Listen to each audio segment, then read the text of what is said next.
Okay, so your question is, when designing fluid systems, is it more important to minimize pressure losses or maximize stable flow? Why? Alright, hi, my name is Landon McLeod, and the question I was asked was, when designing fluid systems, is it more important to minimize pressure losses or maximize stable flow?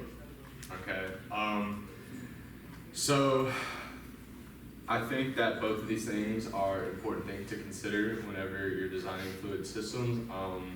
When you look at pressure loss is a really important thing to worry about in systems where you're worried about cost and efficiency. You know, because in a lot of systems such as like pumps and stuff, the point is to drive a pressure difference, and when you have pressure loss, you have to add more power to a pump and make it reach, you know, the pressure level you want. But as far as stable flow, I think stable flow would be more important to worry about, because when you have an unstable flow, then everything becomes unpredictable. Pressure differences, you know, velocities, and then the effects of fluid flows on the machinery or whatever that it's interacting with.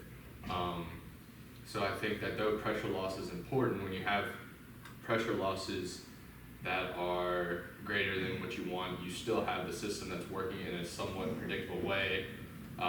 So in conclusion, I would say that worrying about having a stable flow is more important to have an overall predictable system and achieve the goal in general of your fluid system.